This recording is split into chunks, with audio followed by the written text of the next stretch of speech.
I installed a hidden camera to catch my rich wife with her boss, but what I witnessed when I'm at work was shattering. I never thought I'd become the kind of man who hides cameras in his own home. That's not who I am, or at least, that's not who I thought I was before everything started unraveling. Before the late night texts, before the sudden business trips, before my wife, my beautiful, successful, impossibly wealthy wife, started looking at me like I was a stranger she'd accidentally married in some fever dream she couldn't quite remember. My name is Daniel Cross, and for 3 years I lived what everyone else thought was a fairy tale. I met Sophia at a fundraising gala. I had no business attending. I was there as a plus one, dragged along by my college roommate who worked in finance and needed a wingman. I was a high school history teacher making $42,000 a year, wearing a borrowed tuxedo that didn't quite fit, nursing a whiskey sour I couldn't really afford, and trying not to look as out of place as I felt.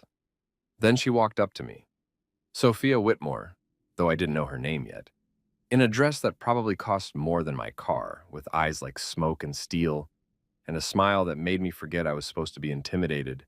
"You look miserable," she said, and it wasn't a question. "That obvious?" I replied. "Refreshingly so. Everyone else here is pretending to have the time of their lives while mentally calculating tax write-offs."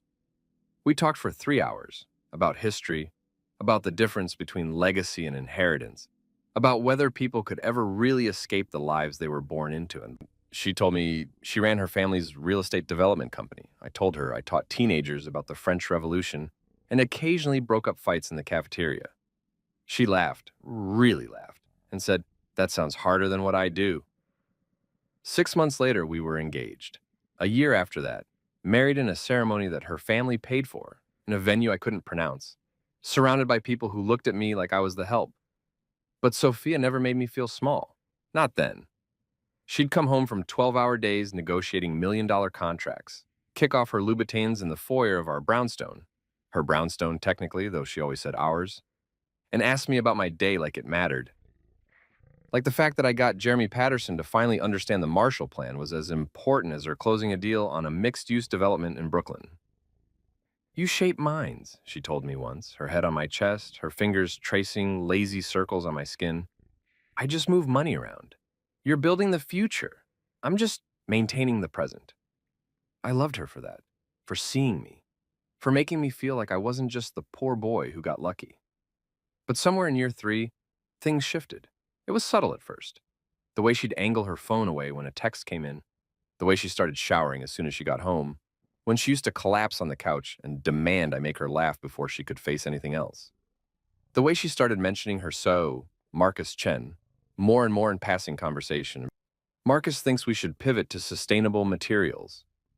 Marcus wants to expand into the Seattle market. Marcus and I are going to that conference in Miami. Marcus, Marcus, Marcus.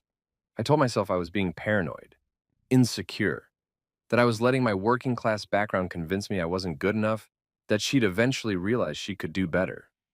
My therapist. Yes, I had a therapist.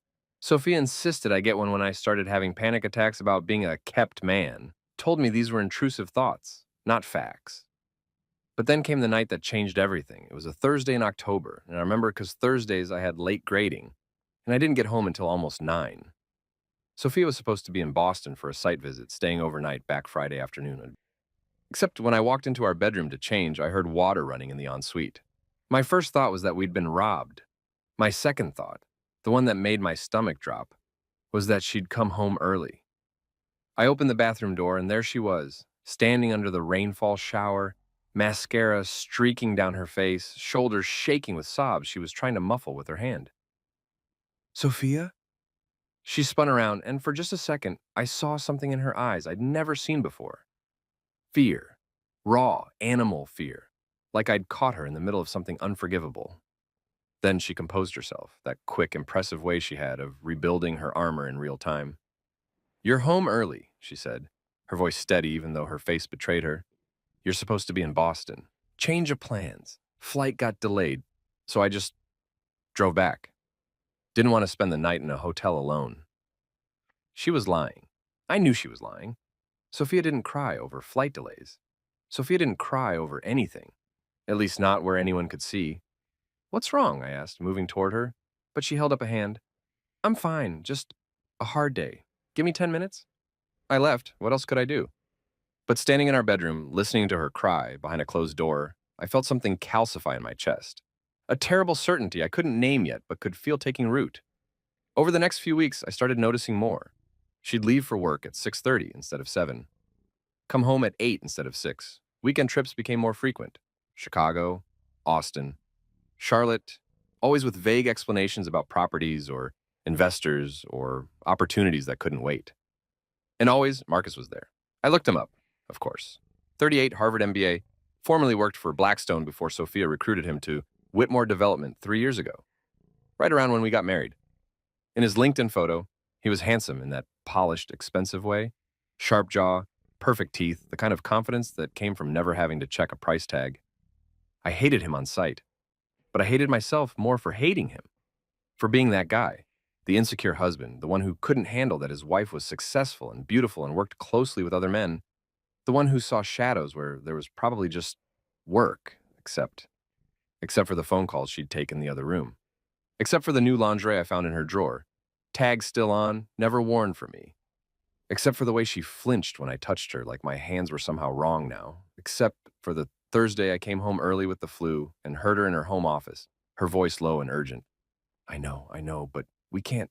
Not yet. He doesn't. And then she saw me in the doorway and ended the call so fast I heard that her phone hit the desk. Daniel, I didn't hear you come in. Who were you talking to? Marcus? About the Riverside project. At 7 p.m.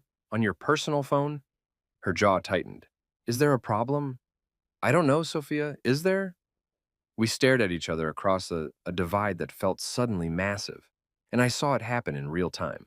The decision she made not to tell me the truth. I have work to do, she said, turning back to her computer. There's leftover Thai in the fridge. That was the night I started planning. If you've ever suspected someone you love of betraying you, you know the specific kind of hell it creates. It's not just the doubt. It's the way doubt colonizes every good memory, recoloring it with suspicion. Every kiss becomes a lie you were too stupid to see through. Every I love you becomes a line she was rehearsing. Every moment of intimacy becomes evidence of your own gullibility. I tried to shake it. God, I tried. I threw myself into lesson planning, volunteered to sponsor the debate team, started going to the gym at 5 a.m., running on the treadmill until my legs burned and my thoughts finally, mercifully, went quiet. But then I'd come home, and she'd be there but not there. Physically present, mentally 1,000 miles away. We'd have dinner in silence, her eyes on her phone, my eyes on her, searching for the woman I'd married and finding only this stranger who wore her face. Our sex life, which had always been good, frequent, the kind of connected intimacy that made me feel chosen, became sporadic, then rare, then non-existent. I'm just tired, she'd say when I reached for her in bed. Maybe this weekend, she'd promise, then book a last-minute trip to Philadelphia. It's not you, she'd insist, but her body language screamed otherwise. 3 months of this. 3 months of watching the woman I loved slip away while I convinced myself I was being crazy, controlling, paranoid. Until the morning I found the receipt. It was sticking out of her laptop bag. She'd left it on the kitchen counter while she showered. A hotel receipt. The Peninsula, Beverly Hills, 2 nights, 3 weeks ago. A trip I didn't know she'd taken. My hands shook as I pulled it out. Presidential suite, $4,000 a night. Sophia came from money, so the cost didn't shock me. What shocked me was the date. She'd told me she was in San Francisco for a zoning hearing. I remembered because I'd called her that Thursday night and she'd sounded distracted. Traffic noises in the background. Said she was walking back to her hotel after dinner with the city attorney. But she hadn't been in San Francisco. She'd been in Los Angeles. And the reservation was for 2 guests. I stood in that kitchen in the home her family's money had bought, wearing the expensive coffee maker she'd insisted we needed, surrounded by marble countertops and designer appliances, and felt myself fragment. Half of me wanted to confront her, to walk into the bathroom and demand the truth, consequences be damned. The other half, the half that won, wanted proof, needed proof. Because if I was wrong, I'd destroy us with my suspicion. And if I was right, I needed to see it, needed to know. Needed evidence that this wasn't just my working class insecurity talking. That's how I ended up in a spy shop in Queens on a Tuesday afternoon, using my teacher's salary to buy a device I'd never imagined I'd need. The guy behind the counter was exactly what you'd picture. Late 50s, ponytail, Grateful Dead t-shirt, the kind of weathered face that suggested he'd seen some things and stopped being surprised by human nature decades ago. First timer? He asked when I walked in, and I must have looked as lost as I felt. That obvious? You got that deer in headlights thing going. Don't worry, 80% of my customers have the same look. You want audio, video, or both? Both, but discreet. It needs to be small, hidden.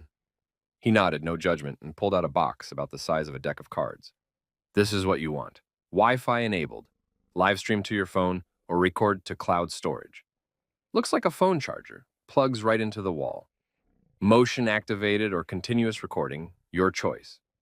Battery backup in case of power outage. Night vision. 4-month return window. No questions asked. How much? $350. I thought about my checking account. Thought about the fact that Sophia paid for almost everything. The mortgage, the utilities, the vacations. Even my car insurance after I wrapped my Honda around a pole during a snowstorm, and she insisted on buying me a safer vehicle. Thought about the fact that using my own meager salary to spy on my wealthy wife felt like the saddest fucking metaphor for our marriage. I'll take it. He rang me up, then stopped before handing me the bag. Listen, man, word of advice?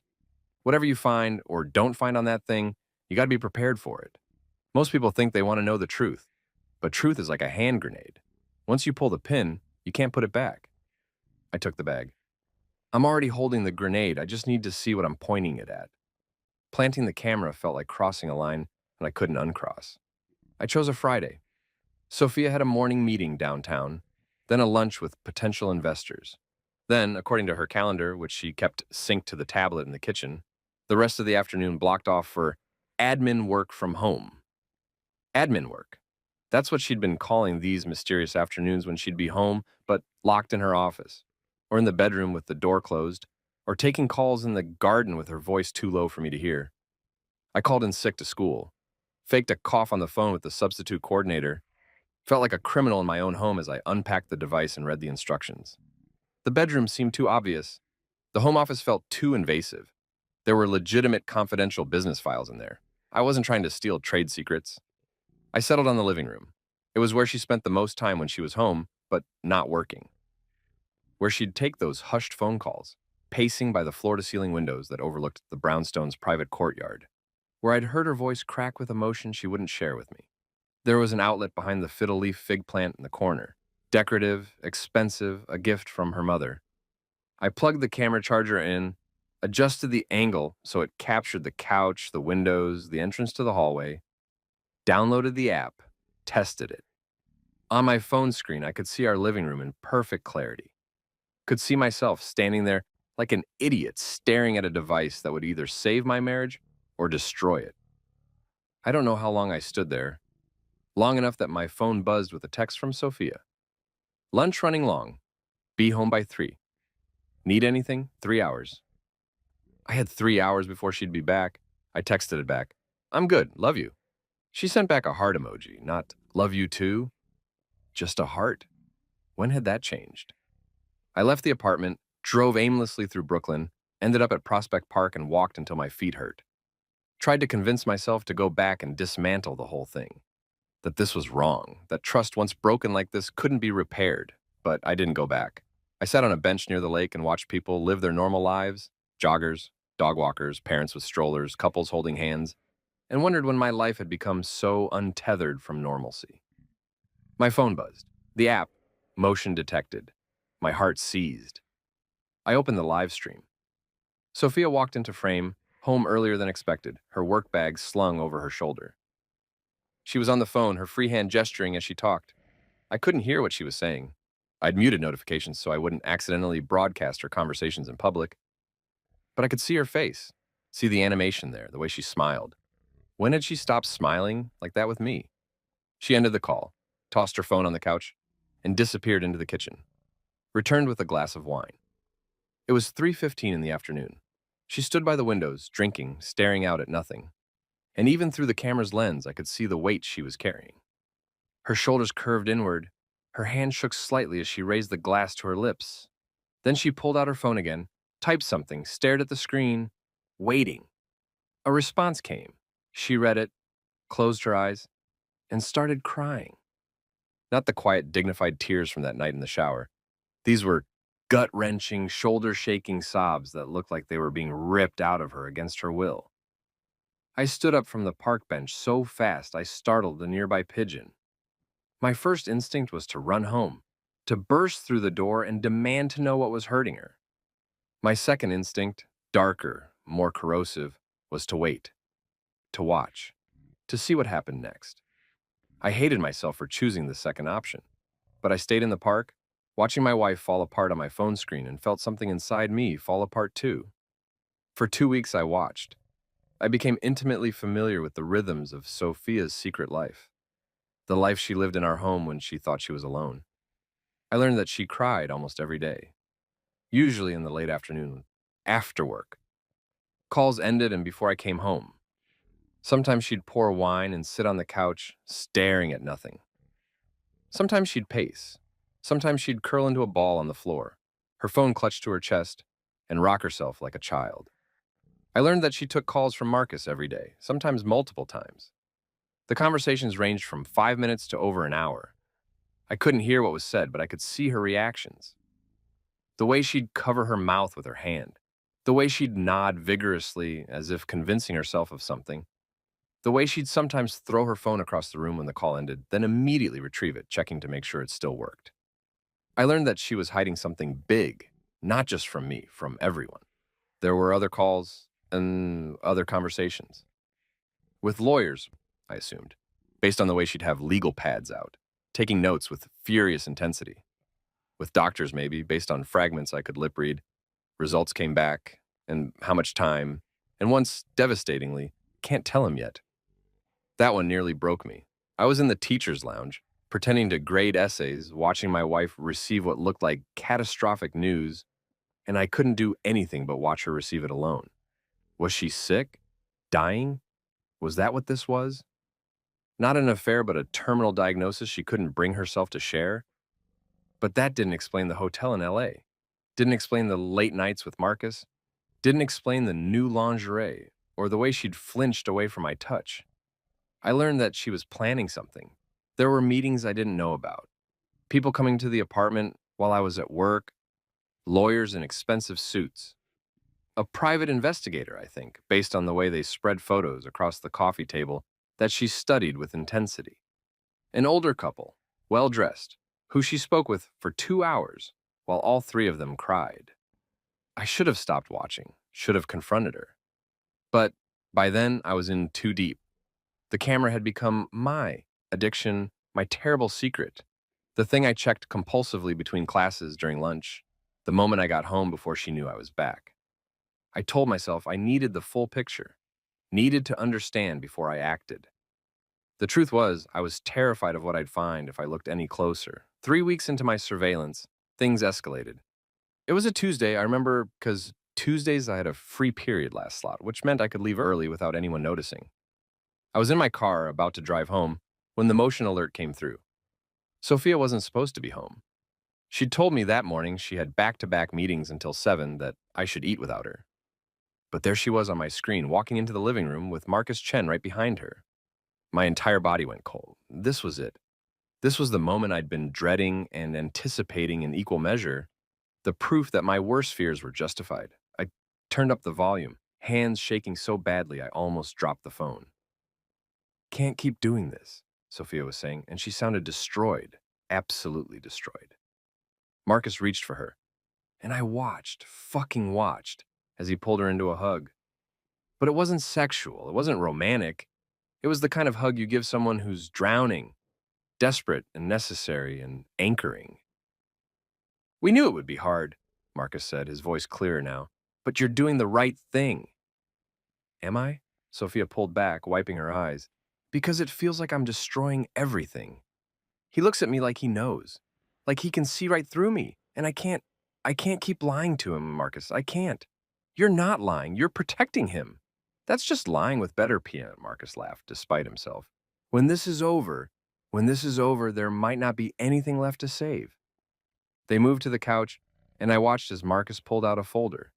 They spent the next 40 minutes going through documents I couldn't quite see, Sophia taking notes, asking questions I couldn't fully hear, both of them looking progressively more grim. Then Marcus said something that made my blood stop moving. Have you told Daniel about his father yet? Sophia's head snapped up. No, and I'm not going to. Not until this is finished. He's already suspicious. If I drop that bomb now, he'll either think I'm manipulating him, or he'll want to get involved, and we can't risk that. Sophia, he has a right to know. He has a right to know when I can give him the full picture, not bits and pieces that will just hurt him more. My father. My father had been dead for 6 years, died of a heart attack when I was finishing grad school, left behind debts and a storage unit full of broken dreams. What could Sophia possibly know about him that I didn't? I sat in that car for 2 hours, watching them work, watching my wife shoulder a burden I didn't understand, and felt the foundations of my reality crumble. This wasn't an affair. This was something else entirely. Something bigger. Something that involved me in ways I hadn't imagined. When Marcus finally left, Sophia sat alone on the couch for a long time, her face in her hands. And I realized with dawning horror that I'd been so focused on catching her betraying me that I'd completely missed the fact that she was fighting a battle I knew nothing about, and she was fighting it alone because she was trying to protect me. I started the car, drove home, walked into the apartment like nothing was wrong. Sophia was in the kitchen, pulling together a late dinner, and she looked up when I came in with a smile that didn't reach her eyes. Hey, how was your day? Fine, yours? Long, but good. We were so good at lying to each other now. So practiced at this performance of normalcy. I wanted to grab her by the shoulders and shake the truth out of her. Wanted to tell her I knew, not about the affair that wasn't happening, but about the secret that was happening. Wanted to demand she trust me enough to let me help her carry whatever weight was breaking her. But I couldn't, not without admitting to the camera, not without confessing that I'd been spying on her for weeks. So instead, I kissed her forehead and said, let me help with dinner. And we cooked together in silence, two people who loved each other desperately, separated by secrets neither of us knew how to breach, and I became a detective of my own life. If Sophia was hiding something about my father, there had to be traces, evidence I'd missed. So I started digging into a past I thought I'd already understood. My father, Richard Cross, had been a contractor. Hardworking, blue-collar, the kind of man who believed in honest labor and American dreams that never quite panned out. He'd built houses for wealthy families in Connecticut, including the Whitmores. That's actually how I'd known about Sophia before I met her. Dad had mentioned the family a few times, usually with a mix of respect and resentment.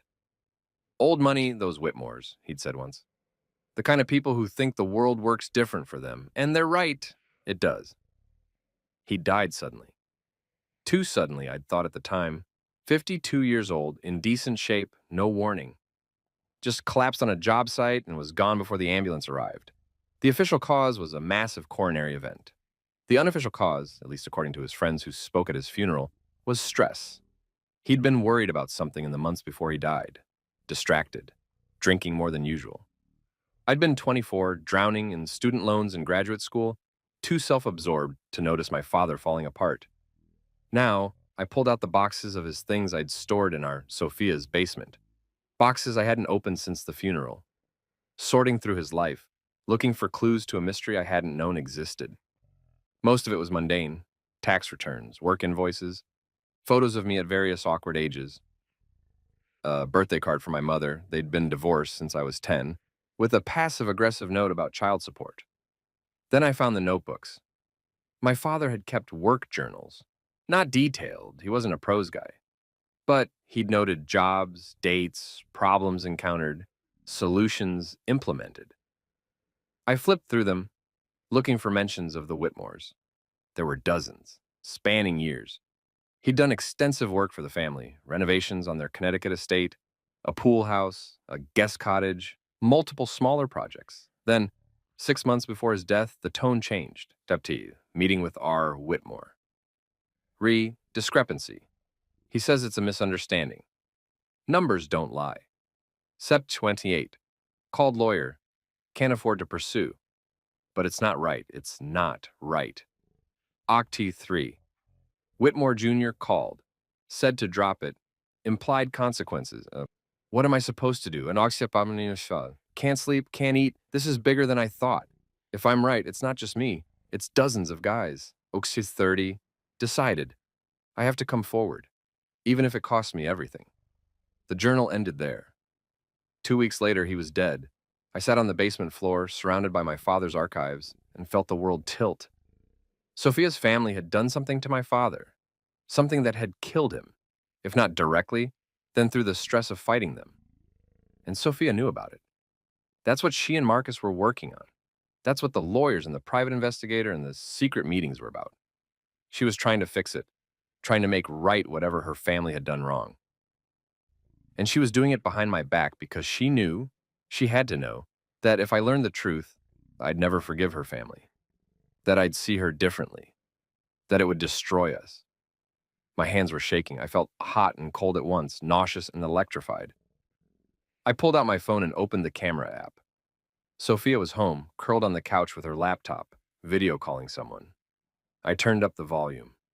Statute of limitations expires in 4 months, a voice was saying. Older, male lawyer cadence. After that, any civil claims become much harder to pursue. So we need the evidence before then, Sophia said. Ideally, yes, but Ms. Whitmore, I have to advise you again. What you're doing, exposing your own family's fraud, it's going to have significant personal consequences. Your father will fight this. Your brother already is fighting this. You could be looking at, I don't care, Sophia cut him off, and her voice was steel. My father-in-law is dead because my family defrauded him and dozens of other contractors. My husband doesn't know his father died fighting for justice. If I have to burn my family's reputation to the ground to make this right, then that's what I'm going to do. The lawyer sighed. And your husband? When are you planning to tell him? When I have something concrete to give him.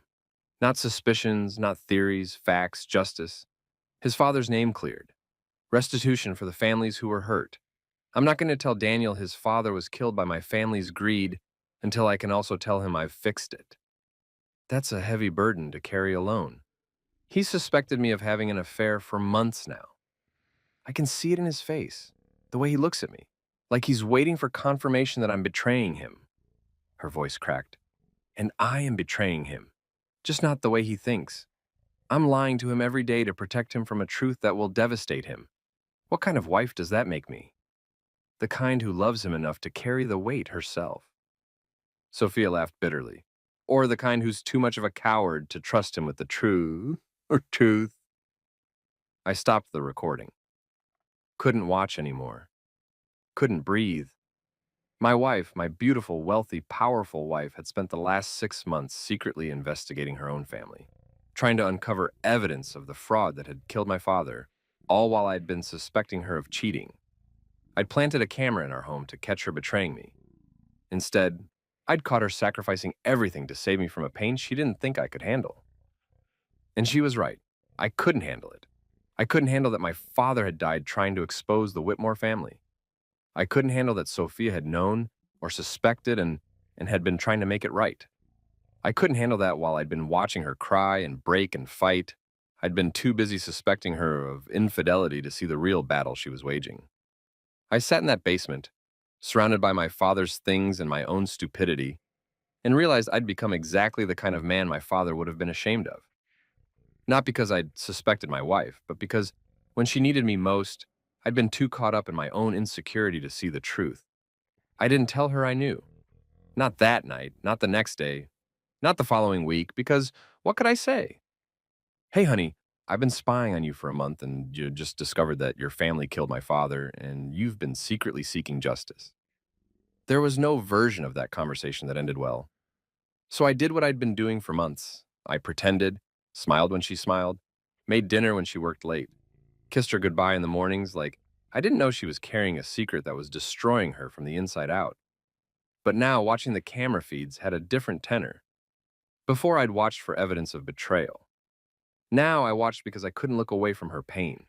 I saw her cry in the shower after phone calls with her father, calls where I could see her spine stiffen with anger, even through the bathroom door.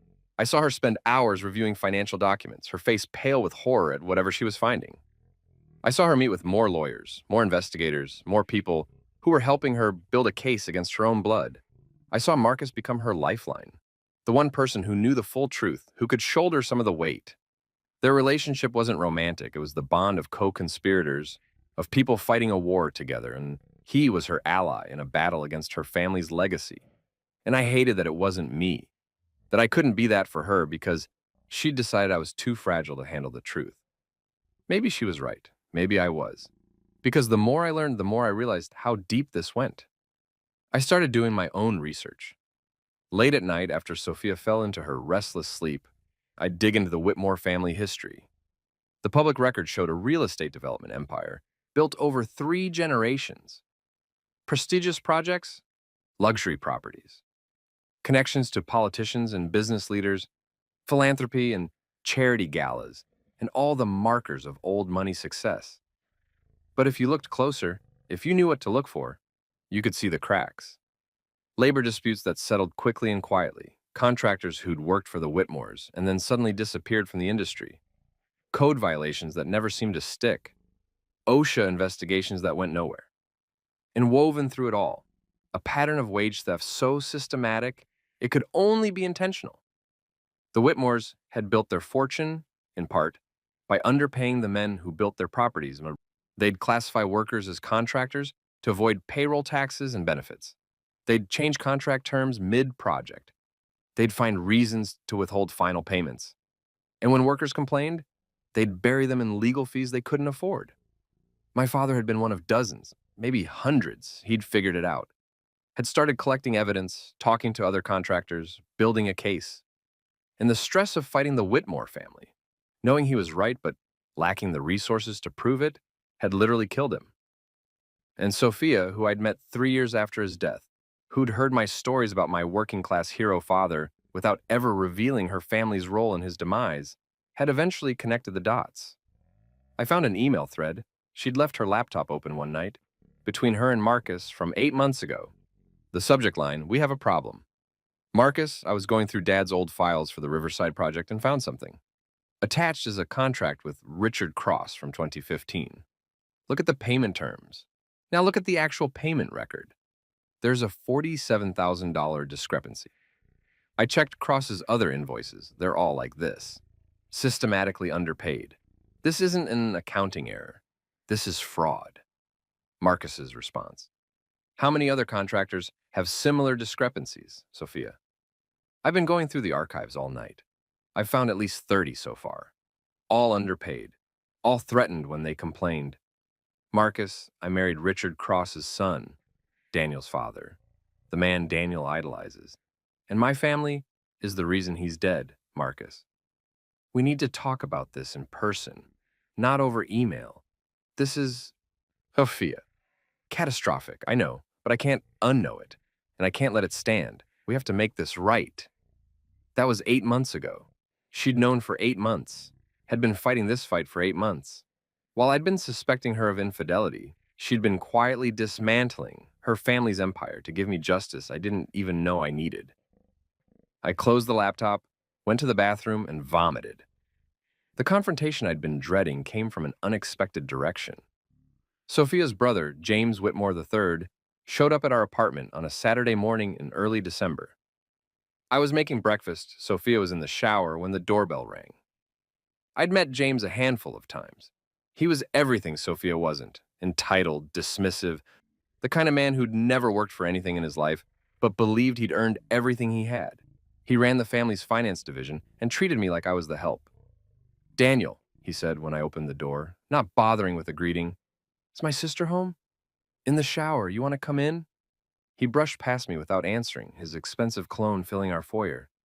"I need to talk to her, now." Like I said, she's... Get her.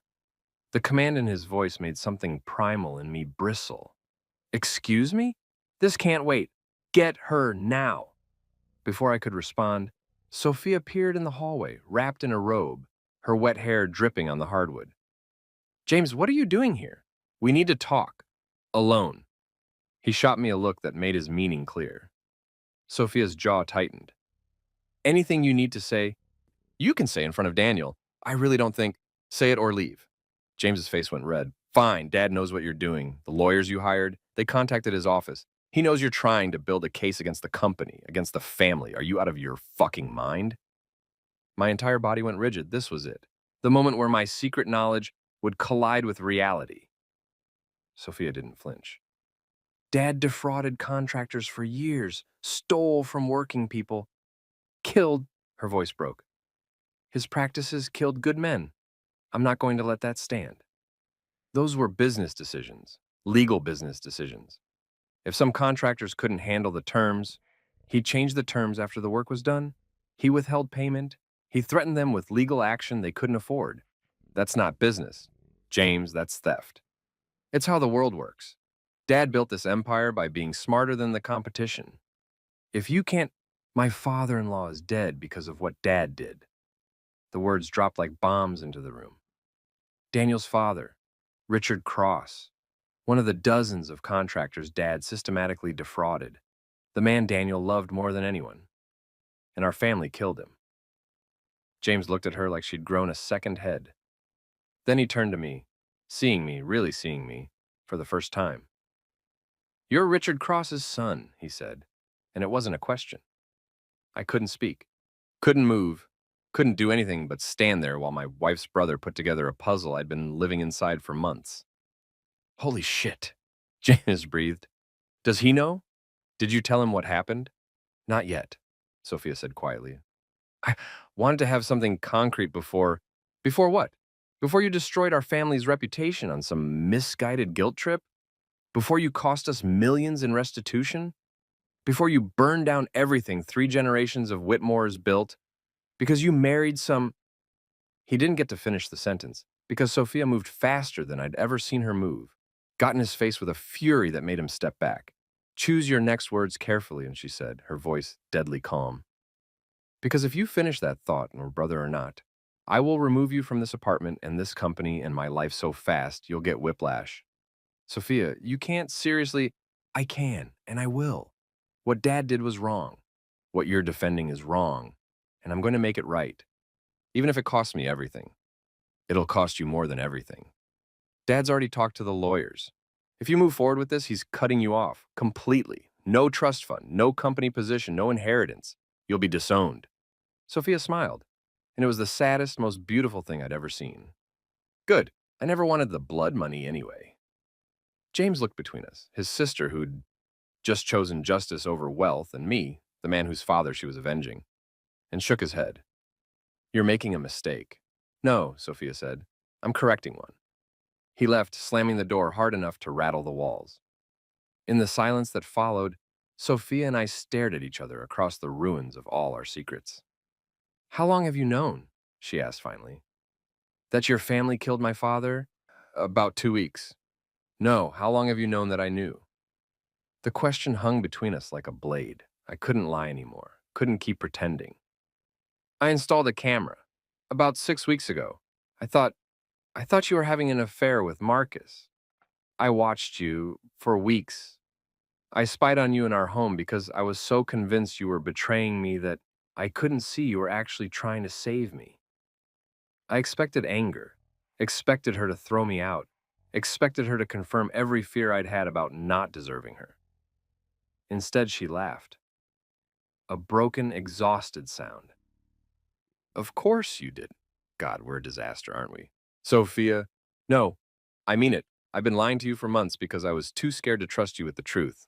And you've been spying on me for weeks because you were too scared to confront me about your suspicions. We're both so terrified of losing each other that we've been destroying each other instead. She was right. We were a disaster.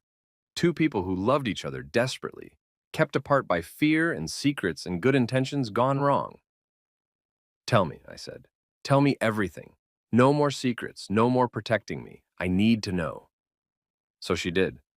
We sat on the couch, the same couch where I'd watched her cry dozens of times through a hidden camera. And Sophia told me the story I should have heard months ago.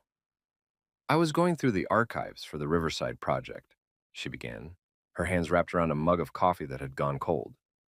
Looking for zoning permits from 2015, and I found your father's contract. I recognized the name because you'd talked about him so much. Richard Cross, your hero, The man who taught you about integrity and hard work. She paused, gathering herself.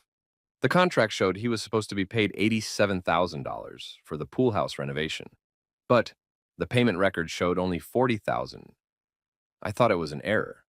So I started digging, found more contracts, more discrepancies, dozens of them. All contractors, all underpaid by 30 to 50%. And then I found the emails. Her voice went flat, the tone she used when she had to deliver devastating news. Internal memos from my father and James discussing how to maximize profit on labor, how to structure contracts so they could change terms mid-project, how to intimidate contractors who complained. There was one email. She stopped, closed her eyes.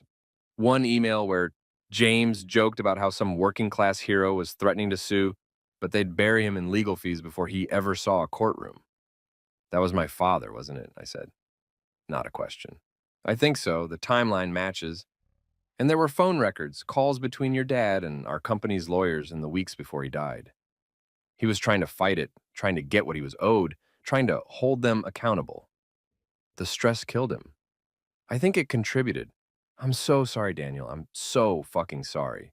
My family, my blood took advantage of your father's labor and then broke him when he tried to fight back.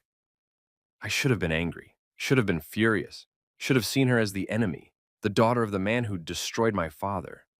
Instead, I saw her clearly for the first time in months. This woman who'd discovered her family's crimes and immediately decided to burn it all down to make things right. Who'd been fighting alone because she loved me too much to burden me with a pain she thought would break me. Why didn't you tell me? I asked.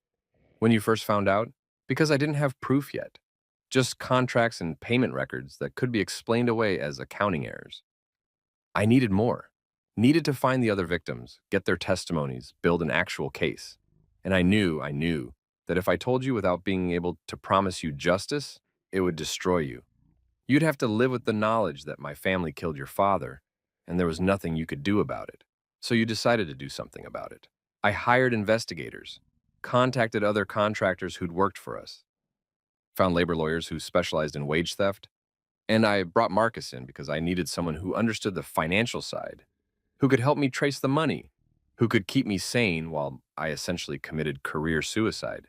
Your family thinks you're having an affair, I realized suddenly. That's why James wasn't surprised to see me. He thinks you're leaving me for Marcus. Let them think that.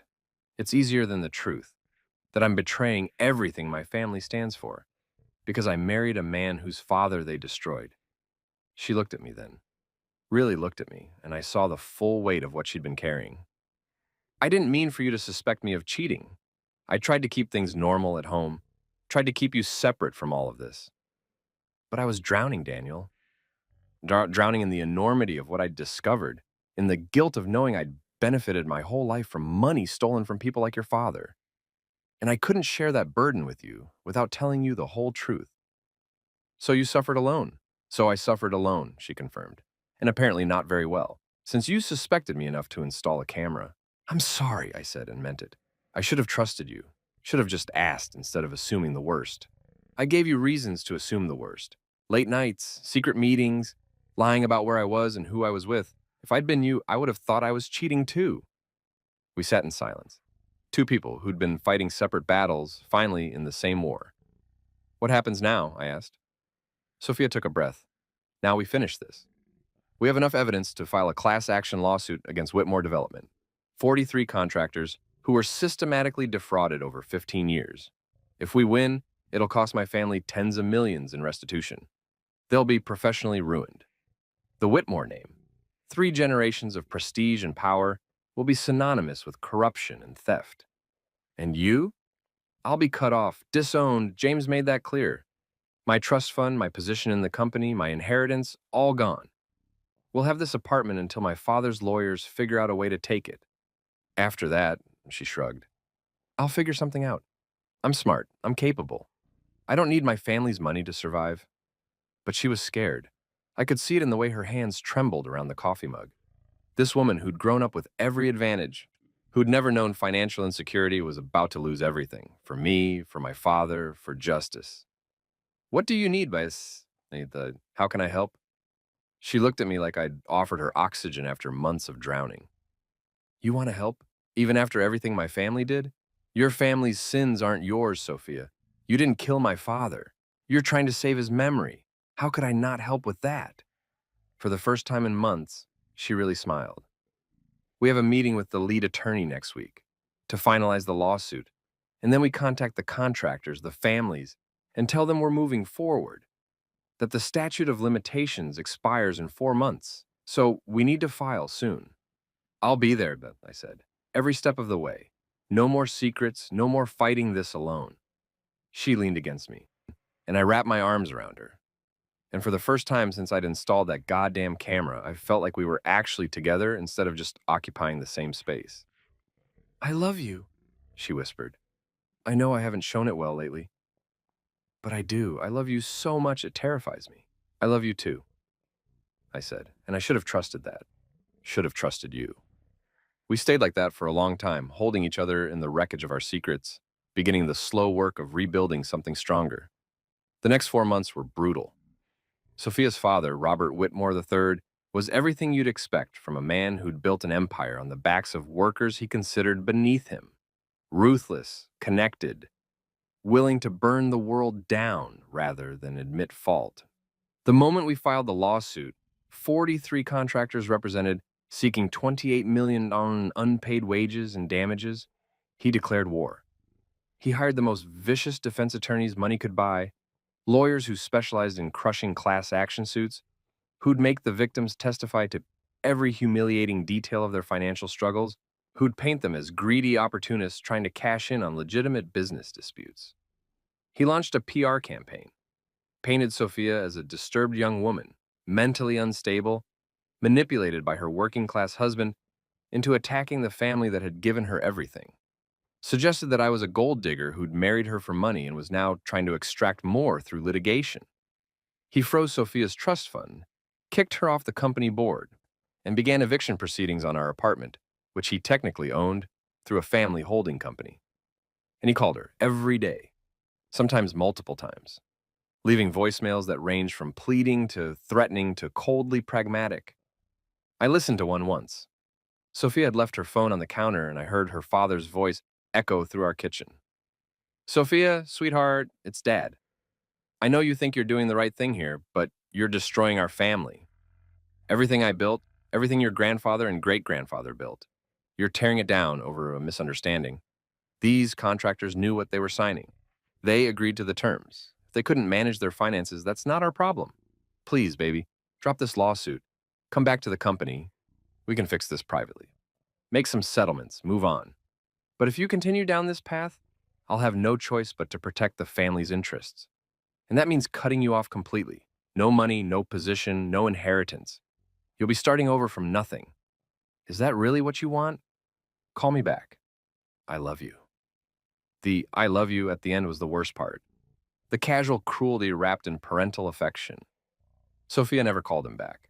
Instead, she did what she'd been doing for months. She fought. We fought together. I took a leave of absence from teaching, unpaid, because we couldn't afford for me not to be involved. We spent our days in lawyers' offices, going through evidence, preparing testimony, reaching out to the contractors and their families. Some of them were easy to find. Others had disappeared, moved states, changed careers, and given up on ever seeing justice. A few had died, like my father, leaving behind widows and children who deserved to know the truth. I called these families, introduced myself as Richard Cross's son, told them what Sophia had discovered, invited them to join the lawsuit. Most said yes immediately. A few were skeptical. Why would a Whitmore help them? This had to be a trap. I didn't blame them. The Whitmores had given them every reason not to trust. But slowly, painfully, we built our case. 43 contractors became 50. 50 became 67. Each one with documentation, contracts, emails, payment records, photos of work completed.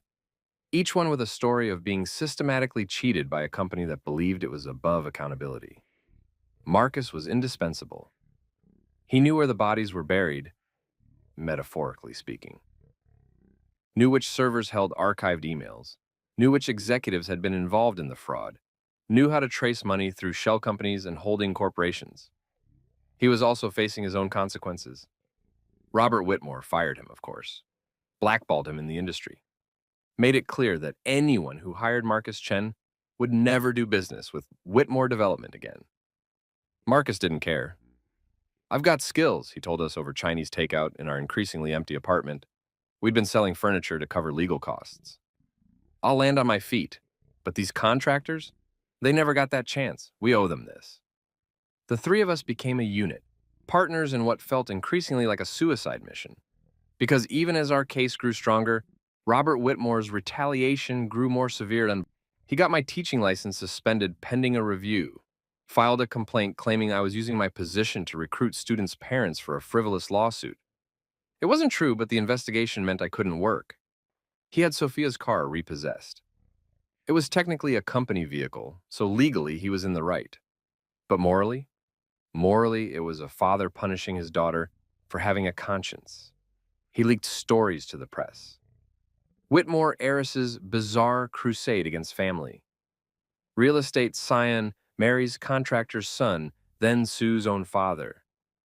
Is this a case of justice or revenge?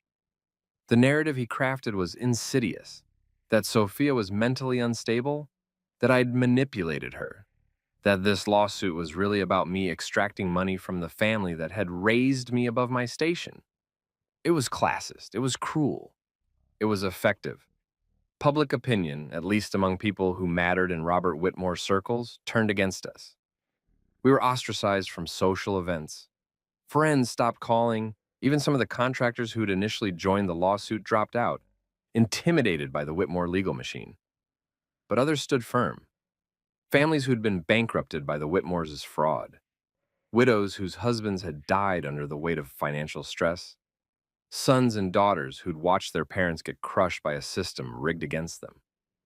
They stood with us because Sophia, a Whitmore, was willing to stand with them.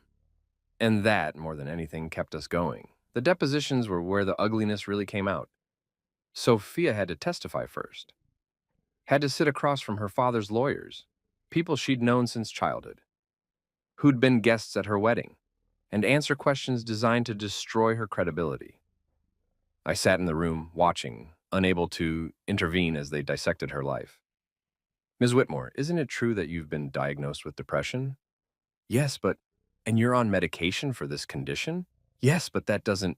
Isn't it possible that your mental health struggles have affected your judgment? That you've misinterpreted normal business practices as something sinister? Our lawyer objected. The questions continued. You married Daniel Cross 3 years ago. Were you aware of his father's history with your family's company when you began the relationship? No, I didn't connect the names until... So you're saying it's just a coincidence that you married the son of a man who had a dispute with your family, and now you're leading a lawsuit against that same family? It's not a coincidence, it's fate or karma, or whatever you want to call the universe's sense of irony. The lawyer smiled like she'd won a point. Ms. Whitmore, isn't it true that you and your husband are facing significant financial difficulties? That you're being evicted from your apartment? That Mr. Cross has lost his teaching position? Because of retaliation from my father? Or because you've made choices that have consequences? Isn't it possible that this lawsuit is really about securing a financial settlement? That you're using these contractors as pawns in a family dispute? Sophia leaned forward, and I saw the steel in her that had made her willing to blow up her entire life. The only people using contractors as pawns are sitting on your side of this table. My father stole from working people for years, systematically, deliberately. And when they tried to fight back, he crushed them. I'm not using anyone. I'm trying to make things right. By destroying your family's reputation? By telling the truth. If that destroys the reputation, maybe the reputation was built on lies. They went after her for 6 hours.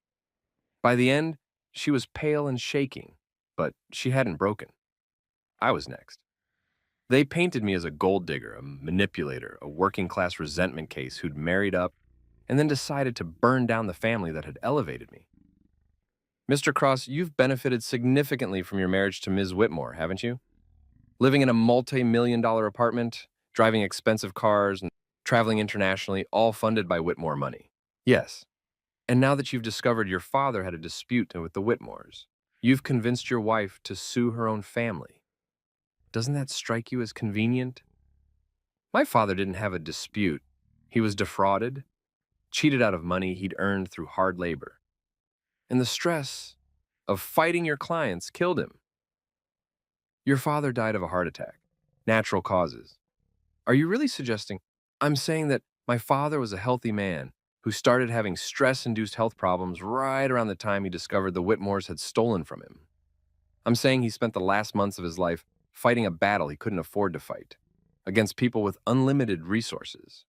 And I'm saying that burden killed him. That's quite a narrative. Do you have any proof of this causal connection? Do you have any proof it didn't happen that way? Our lawyer kicked me under the table. I was getting too emotional, too combative, but I couldn't help it. These people were defending the indefensible and doing it with smiles and expensive suits and the certainty that money would prevail over morality. Then they brought out the camera. Mr. Cross, isn't it true that you installed a surveillance device in your home to spy on your wife? My stomach dropped. Yes, but a hidden camera, without her knowledge or consent. I thought she was having an affair. I was wrong. So you violated your wife's privacy based on unfounded suspicions, and then, having gathered evidence of her activities through illegal surveillance, it wasn't illegal. It was my home too. You decided to use that information to manipulate her into this lawsuit. That's not what happened. Then explain to me, Mr. Cross, how you discovered that Ms. Whitmore was investigating her family's business practices. I looked at Sophia. She nodded slightly. We'd known this was coming. I watched the camera footage. I saw her crying, saw her meeting with lawyers, saw her fighting this battle alone. And when I finally understood what she was doing, I stopped spying and started helping. How convenient. How noble. The lawyer's sarcasm was thick enough to choke on. Mr. Cross, isn't it true that you're angry at the Whitmore family, that you blame them for your father's death, and that this lawsuit is really about revenge? Yes, I said, and the honesty of it seemed to surprise everyone in the room. Yes, I'm angry. Yes, I blame them. Yes, this is partially about revenge, but it's also about justice. It's about making sure no other contractor gets cheated. No other family loses a father to the stress of fighting a rigged system. If wanting those things makes me vengeful, then I'm vengeful. But I'm also right. The lawyer smiled. Thank you for your honesty, Mr. Cross. No further questions. We left the deposition knowing we'd been damaged. The narrative of the manipulative husband and the unstable wife had been reinforced. The hidden camera, my violation of Sophia's privacy, would be used to paint us as unreliable, untrustworthy, possibly even calculating. We're fucked, Marcus said that night in the studio apartment we'd moved into after losing the brownstone. They're going to use the camera to destroy your credibility, make it look like you manipulated Sophia into this whole thing. Then we need something they can't spin, Sophia said quietly. Something so damning that no amount of character assassination matters. Like what? I asked. She looked at both of us, and I saw the moment she made a decision. Like my father's private files, the ones he keeps at the estate, the ones that show exactly how systematic the fraud was. Sophia, Marcus said carefully, those files are in your family's home. Getting them would be breaking and entering, she finished. I know, but I still have my key. And I know the security codes, and my father's in London until next week. It's not breaking and entering if I have permission to be there. You don't have permission, I pointed out. He never explicitly revoked it. Technically. We looked at each other. Three people who'd already lost so much, contemplating risking even more. Fuck it, Marcus said. I'm in. So was I. We drove to Connecticut on a Tuesday night in a borrowed car because all of ours had been repossessed, with a plan that was more desperation than strategy. The Whitmore estate sat on 40 acres in Greenwich, behind gates and walls and the kind of old money security that assumed you couldn't be dangerous. Sophia's code still worked. The gates swung open like they were welcoming her home. I grew up here, she said as we drove up the long driveway. Had my 18th birthday in that garden. Learned to ride horses in those stables. Thought this place represented everything good about my family, legacy, tradition, success. And now, Marcus asked from the back seat, now it looks like what it is, a monument built with stolen money. The house was dark. We parked around back near the kitchen entrance, less visible from the road. Sophia used her key, no alarm. Her father still believed he was untouchable. His study was on the second floor, a massive room lined with mahogany bookshelves, leather furniture, windows that overlooked the grounds, the kind of room that said powerful man in every detail. Sophia went straight to the filing cabinets behind his desk. Locked, but she knew where he kept the keys, hidden in a hollowed-out book on the shelf. Even privileged men are predictable. We started pulling files, contracts, financial records, emails that had been printed and filed away before he'd learned to be more digital. Evidence of fraud spanning 2 decades, not just the contractors in our lawsuit, but dozens more. Jesus, Marcus breathed, photographing documents as fast as he could. This isn't just wage theft. This is racketeering, tax fraud, money laundering through shell companies. Your father built a criminal enterprise and called it real estate development. Take everything, Sophia said. Every piece of paper that shows what he did. I want this airtight. We worked for 2 hours, filling bags with documents, photographing everything we couldn't carry. It was systematic, it was thorough. It was also illegal as hell. Even with Sophia's access, taking these files without permission could be construed as theft. We were almost done when we heard it. The crunch of tires on gravel, car headlights sweeping across the windows. Shit, I said. I thought he was in London. He was supposed to be, Sophia said, her face pale. Back door, Marcus said. Now. We grabbed what we could, leaving the study in disarray, no time to cover our tracks, and ran for the kitchen. But we could already hear the front door opening. Voices. Her father wasn't alone. The wine cellar, Sophia whispered. There's a door to the outside from there. We can... Sophia? Her father's voice echoed through the house. Sophia, I know you're here. The security system sent an alert. We froze in the hallway, bags of evidence in hand, caught. Sophia straightened her spine. Keep going, she told Marcus and me. Get to the car. I'll handle this. We're not leaving you, I said.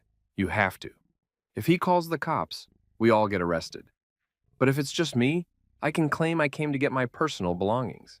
He won't press charges against his own daughter, not publicly. The scandal would hurt him as much as us. Sophia, go, please. I need you both to get that evidence to the lawyers. That matters more than whatever happens to me here. Marcus grabbed my arm. She's right, come on. We slipped down to the wine cellar, through the delivery entrance, out into the night.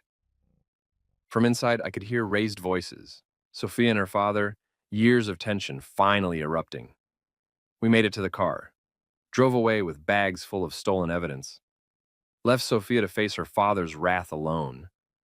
It was one of the hardest things I've ever done. Sophia didn't come home that night, or the next morning. By noon, I was losing my mind, imagining every worst-case scenario. Then she walked through the door of our shitty studio apartment, looking exhausted but unbroken. What happened? I asked, pulling her into my arms. He tried to make a deal. Said if I dropped the lawsuit, he'd quietly settle with the contractors. Not for the full amount, maybe 40 cents on the dollar, but enough that they'd get something. And he'd reinstate me, give me back my position, my money, my life. What did you say? I told him 40 cents on the dollar was another insult, that these families deserved full restitution plus damages, that I didn't want his blood money or his corrupt empire. She pulled back to look at me. And I told him I knew about everything, all of it. Not just the contractors, the tax fraud, the money laundering, the bribes to city officials, everything we found in his files. How did he react? He threatened me, said if I exposed any of that, he'd make sure I never worked again, that I'd be investigated for theft, for breaking and entering, for corporate espionage, that he'd destroy you, destroy Marcus, destroy anyone who helped me. Sophia, so I told him I didn't care, that I'd rather be destroyed telling the truth than preserved in his lies, that I was done being a Whitmore, if being a Whitmore meant being complicit in destroying people's lives. She was shaking, but she was also smiling, like she'd finally shed a weight she'd been carrying her entire life. What do we do now? I asked. Now, Marcus said, emerging from the corner where he'd been uploading documents to our lawyer's secure server. We have everything we need: contract fraud, wage theft, RICO violations, tax evasion, environmental violations I found in the files from the Riverside project. Your father's company is going down, Sophia, not just in civil court, criminally. Good, she said. He deserves it. We spent the next week preparing. Our lawyers went through the evidence, with the kind of glee that only attorneys who specialize in white-collar crime can muster. What we'd found was better than they'd hoped. Systematic, documented, undeniable. They filed an amended complaint, added RICO charges, referred the tax fraud to the IRS and the money laundering to the FBI, brought the environmental violations to the EP. Robert Whitmore's empire started crumbling. First, his biggest investors pulled out. Nobody wanted to be associated with a company under federal investigation. Then his bank froze his credit lines pending the fraud investigation. Then the contractors who dropped out of our lawsuit rejoined, along with dozens more who saw that we might actually win. The class action became massive. Over 100 contractors and their families, seeking $60 million in restitution. The press, which had initially painted us as unstable troublemakers, started digging into the story. Reporters found more victims, more examples of Whitmore Development's predatory practices, more evidence that Robert Whitmore had built his fortune by exploiting the very workers he'd needed to build it. Public opinion shifted. We went from pariahs to heroes, or at least to underdogs fighting a righteous fight. But Robert Whitmore wasn't done. He called Sophia one last time. I was there when she answered. We'd agreed. No more secrets, no more handling things alone. Speakerphone, so I could hear his last attempt to control her. Sophia, baby, please, he said, and I could hear the desperation. This man who'd always been so controlled, so certain of his power, was watching everything slip away. We can still fix this. I'll settle. Full restitution. 60 million split among the contractors. I'll even pay damages. Just please drop the criminal referrals. Don't let this destroy the family name. The family name destroyed itself, Dad. I did what I had to do to keep the company competitive, to preserve our legacy for you and James. Everything I did for this family. You did it for yourself. You're just trying to justify it now that you're caught. Sophia, please, I'm your father. I love you. Don't do this. She closed her eyes, and I saw the little girl in her. The one who'd wanted her father's approval, who'd believed in the goodness of her family name. That girl was saying goodbye. I love you too, Dad, but I love the truth more. And I love the people you hurt more, and I love myself too much to keep living in your shadow. She hung up. He tried calling back. She blocked his number. That was the moment she finally became free. The trial lasted 3 weeks. It was covered by every major news outlet, not just because of the money involved, but because it represented something bigger. A billionaire's daughter turning on her own family. A working-class husband fighting for his dead father's honor. David versus Goliath. If David had insider knowledge of exactly where Goliath's weak spots were. The courtroom was packed every day. Contractors and their families. Media. Robert Whitmore's society friends there to support him or maybe to watch him fall. It was hard to tell which. Sophia testified first, walked the jury through what she'd found, explained the fraud in clear, simple terms, showed them the contracts and the payment records, the emails and the threats, the systematic way her family had stolen from working people. The defense tried to break her, painted her as mentally unstable, manipulated by her husband, seeking revenge for imagined slights. But Sophia was unshakable. She had been preparing for this her entire life, even if she hadn't known it. All those years of board meetings and investor presentations, learning to hold her ground against powerful men who thought they knew better, it had trained her for this moment.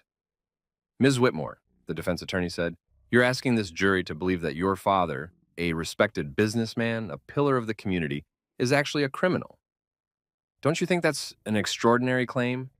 It's an evidence-based claim, Sophia replied calmly. The documents speak for themselves. My father defrauded contractors for years. Whether he's respected in his community doesn't change what he did. It just means he was good at hiding it. The contractors testified next. One by one, they told their stories. Lost homes, bankruptcies, marriages that couldn't survive the financial stress. Health problems caused by the anxiety of fighting a system rigged against them. My father couldn't testify, obviously, but I did it for him. I told the jury about the man who'd raised me, who'd taught me that hard work and integrity mattered, who'd believe the system would protect him if he just followed the rules and did right by people. He was wrong, I said, looking directly at the jury. The system didn't protect him. It crushed him because he was fighting people with unlimited resources and no conscience. People who believed that money gave them the right to exploit anyone they deemed less important. I told them about finding his journals, about seeing his frustration and fear in those final months, about the note I'd found dated a week before he died. If I don't make it through this, I want Danny to know I fought for what was right, even when it cost me everything. By the time I finished testifying, half the jury was in tears. The defense brought their experts, accountants who claimed the payment discrepancies were clerical errors, business analysts who insisted Whitmore Development's practices were standard in the industry, character witnesses who swore Robert Whitmore was a good man who'd made mistakes, not a criminal who'd run a systematic fraud. But they couldn't explain away the evidence, couldn't make the documents say anything other than what they clearly said, couldn't gaslight a jury that had seen too much proof. The prosecution's closing argument was devastating. They put Sophia's journey at the center. A woman who'd had everything, who'd discovered her privilege was built on theft, and who'd chosen justice over comfort. Ms. Whitmore didn't have to do any of this, the prosecutor said. She could have ignored what she found, could have stayed comfortable in her wealth, could have looked the other way, like so many people do when confronting uncomfortable truths about their own families. But she didn't. She chose the hard path, the path that cost her everything, because she understood something fundamental, that wealth built on the suffering of others isn't really wealth at all. It's just dressed up theft. The defense's closing tried to paint us as vindictive, as opportunistic, as a family drama that had gotten out of hand. But you could see in the jury's faces, they weren't buying it. After 3 weeks of testimony, it took them 4 hours to reach a verdict. Guilty on all counts.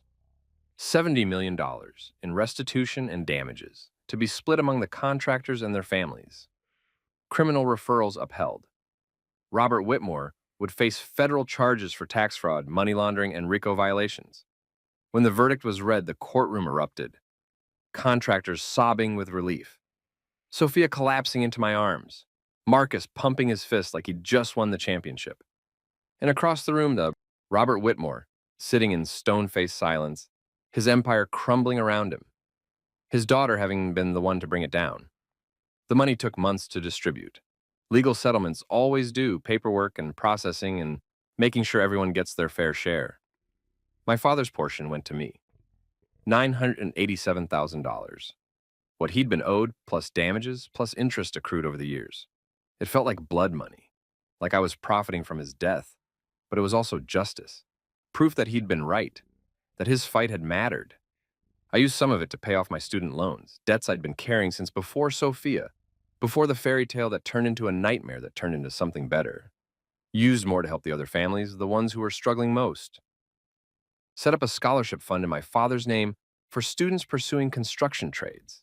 Kept enough to make sure Sophia and I could rebuild, because Sophia had lost everything.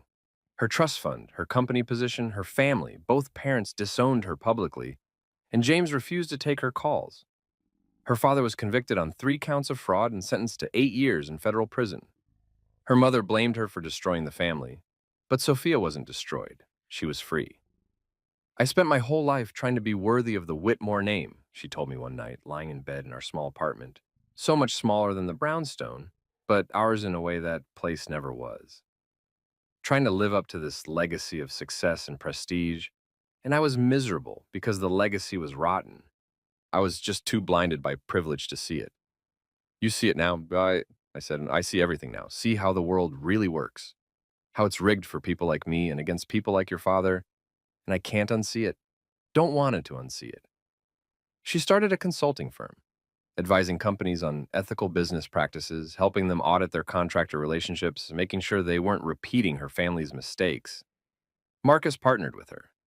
Turns out, having insider knowledge of corporate fraud makes you really good at spotting it. The business grew slowly but steadily. They weren't making Whitmore money, but they were making enough. More importantly, they were making a difference. I went back to teaching, and my license was reinstated after the verdict. The review board concluded that the suspension had been retaliatory. My students threw me a welcome back party, complete with a banner that said, Mr. Cross, the real American hero. I cried in front of 30 teenagers and didn't even care. Marcus started dating someone, a paralegal he'd met during the trial. She was funny and smart and didn't care that he'd been blackballed by half of corporate America. You're famous, she told him. You're the guy who helped take down a billionaire. That's way sexier than whatever boring job you had before. He introduced us over dinner, and I watched him light up around her and felt grateful that something good had come from all the devastation. Sophia and I started therapy, together and separately, working through the trauma of what we'd been through, the secrets, the surveillance, the betrayal of her family, the loss of my father, the trial. Our therapist told us we had a choice. We could let this break us, or we could let it forge us into something stronger. We chose stronger. We renewed our vows a year after the verdict. Small ceremony, just friends and some of the contractor families. No Whitmores. They weren't invited and they wouldn't have come anyway. But my father was there, in spirit at least. I felt him as I promised to love Sophia in truth and trust, with no more secrets, no more cameras, no more assuming the worst. Your father would be proud of you, Sophia whispered, when we kissed. Of both of us. We finished his fight. No, I said. Finished our fight. He started it. But we made sure it meant something. If you've ever installed a camera to catch someone you love in a lie, I understand the impulse, and I understand the desperate need to know. The way uncertainty can eat you alive, making you willing to violate trust and privacy just to confirm or deny your worst fears. But here's what I learned. Surveillance might give you information, but it doesn't give you truth. Not the real truth. I watched Sophia for weeks, saw her cry, saw her meet with Marcus, saw her carry a weight I didn't understand. And I interpreted it all through the lens of my own insecurity, saw betrayal where there was actually sacrifice, saw deception where there was actually protection. The camera couldn't tell me she loved me, couldn't tell me she was fighting for me, couldn't tell me that her secrets weren't about excluding me, but about shielding me from a pain she thought would break me. I only learned those things when I stopped watching and started asking. When I chose trust over surveillance. When I let her tell her story instead of assuming I knew it. And yes, her story shattered me. Learning that my father had been killed by the stress of fighting her family, that was devastating. But it was also necessary. It was the truth I needed to move forward. The camera gave me fragments. Conversation with her gave me context. Here's the other thing I learned. Betrayal isn't always what it looks like. Sophia had betrayed me in a way. She'd lied about where she was, who she was with, what she was doing, but she'd done it to protect me while she tried to fix a catastrophic wrong. That's not the same as cheating. It's not the same as choosing someone else over me. It's choosing to carry a burden alone so I wouldn't have to. Was it the right choice? Maybe not. Maybe she should have trusted me with the truth from the beginning. Maybe I would have been stronger than she thought. But I understand why she did it. And I understand that sometimes the people who love us make decisions we disagree with because they're trying to spare us pain. The hard part is trusting that their intentions are good even when their actions hurt us. If I could go back, I wouldn't install the camera. I would have that hard conversation earlier, the one where I said, I feel like I'm losing you, and I need to understand why. Would she have told me the truth then? I don't know. Maybe she would have lied anyway. Bought herself more time to build her case. But at least I would have given her the chance to trust me. At least I wouldn't have spent weeks violating her privacy, collecting evidence of a crime that wasn't happening. The camera made me a voyeur in my own life, made me a detective instead of a partner. And that cost us months of connection we can never get back. So if you're reading this, if you're in that place where you're considering surveillance because you can't trust the person you love, here's my advice. Have the conversation. The hard, scary, vulnerable conversation where you say, I'm afraid you're leaving me, or I feel like you're hiding something, or I need you to tell me the truth even if it hurts. And if they lie, if they gaslight you, if they refuse to give you honesty even when you're asking for it, then you have your answer. Not from a camera, but from their willingness to deceive you when directly confronted. But if they tell you the truth, even a partial truth, even a difficult truth, then you have a chance to work through it together, to be partners instead of adversaries. Sophia and I rebuilt our marriage from the ruins of our secrets. But it was hard. Harder than it needed to be because we both chose protection over honesty, assumed fragility instead of resilience, let fear guide us instead of love. Don't make our mistakes. Don't spy when you can ask. Don't assume when you can verify. Don't protect when you can trust. Because the truth is this: if your relationship can't survive honesty, it was already broken. The camera won't fix it. Surveillance won't save it. Only truth, painful as it is, can give you a foundation to rebuild on. And sometimes, like in our case, the truth is so much stranger and more devastating than anything you imagined. Sometimes the betrayal isn't what you thought. Sometimes the person you're watching is actually a hero fighting a battle you didn't know existed. You can't see that through a camera lens. You can only see it when you put down the device, look your partner in the eye, and say, "Tell me everything. I'm strong enough to hear it." I wish I'd been strong enough to say that sooner. I wish I'd trusted Sophia and myself more than I trusted technology. But we got there eventually. And on the other side of all that pain and surveillance and revelation, we found something worth keeping. A marriage built on truth instead of assumption, on shared battles instead of separate silences, on the hard-earned knowledge that we're both stronger than we thought. My father died fighting for justice he never got to see. But Sophia and I finished that fight together, as partners. And that, more than any verdict, more than any settlement, more than anything a camera could have shown me, that's what matters. That's the real resolution. Nah, not revenge, not vindication, just truth finally spoken, finally heard, finally turning pain into something that looks like redemption. If you've ever doubted the person you love, I get it. Doubt is human, but surveillance isn't the answer. Truth is hard, painful, devastating truth. The kind that sets you free, even as it breaks your heart. Sometimes, the greatest betrayal isn't infidelity, and sometimes it's carrying a burden alone because you're too afraid your partner can't handle the truth. And sometimes, if you're very lucky, you get the chance to prove them wrong. To show that love isn't about protection, but about standing together even when everything is falling apart. This is a story about surveillance, but more than that, it's a story about trust, how we lose it, how we betray it, and how, if we're willing to do the hard work, we might just earn it back. To everyone fighting battles their partners don't know about, tell them, trust them, give them the chance to be strong for you. And to everyone installing cameras, put them down, have the conversation. The truth you find might shatter you, but at least you'll find it together. Justice doesn't heal every wound, but truth gives you a place to start.